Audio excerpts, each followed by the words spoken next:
people. So this one is learning to accept oneself will free and heal a soul. All right, so it took me a long time to get comfortable in my skin. It took me a long time to accept things I felt I was inadequate or I lacked, and things that I felt brought shame to who I am, and the legacy that I'm trying to leave in this world. So, growing up, my younger years was very chaotic in a sense. Just trying to understand this life was very difficult. So it led me to be like a very timid individual. Not timid because it's like my natural state, but just timid because I'm always trying to think, right? Because I don't want to make the wrong decision. So constantly stuck in my head, always looking for reason, always looking for logic, right? So that led me to just like false facades, being real naive, and growing up in like I said, a chaotic household. Not gonna go too deep into my parents because I love them, but they weren't perfect. So we'll put it like that.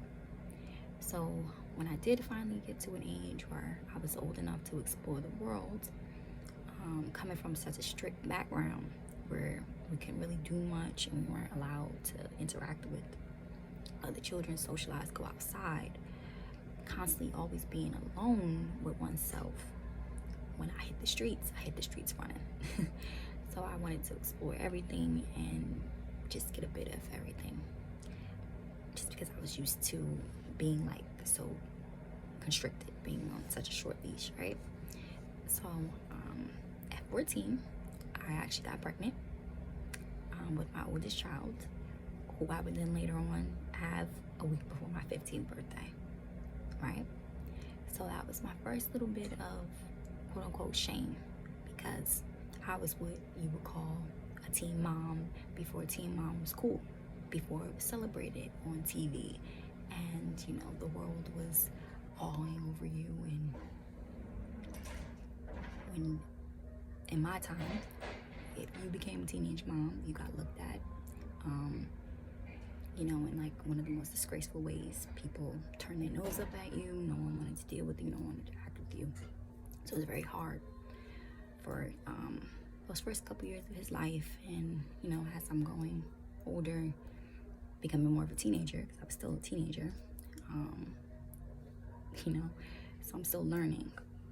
So that was my first little bit. So it kind of made me tone down, because I'm like, no one's going to want to listen to me. Who's going to want to care about what I have to say? Can't take on leadership roles because I'm not a role model, right? You don't want to do anything that I've done.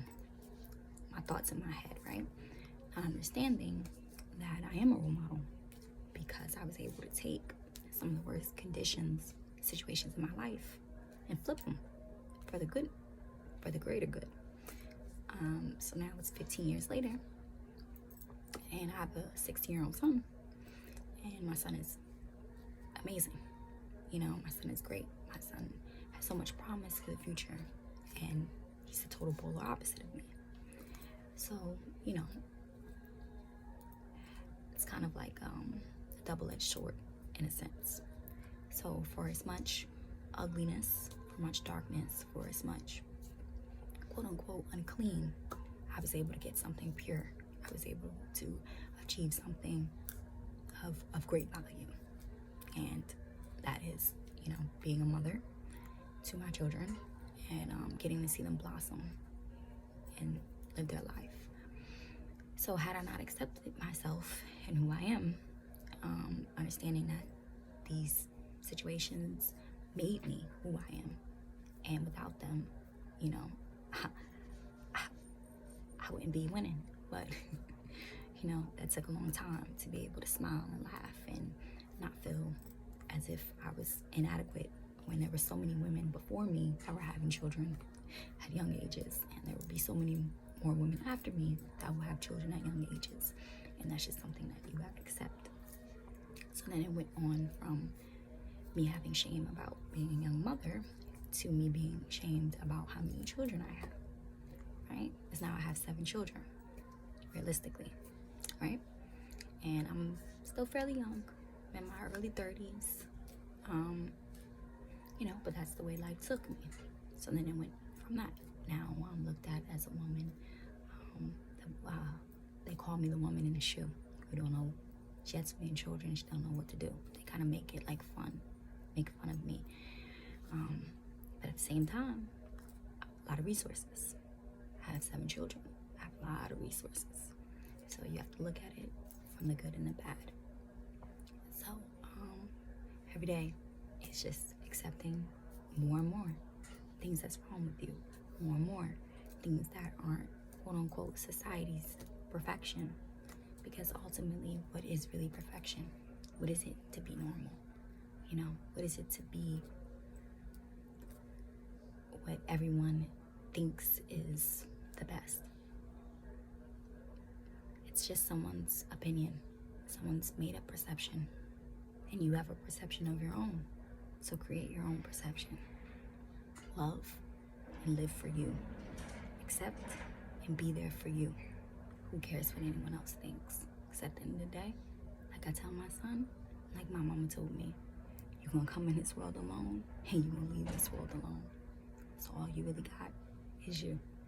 Be blessed. Be well. Have a good day, world.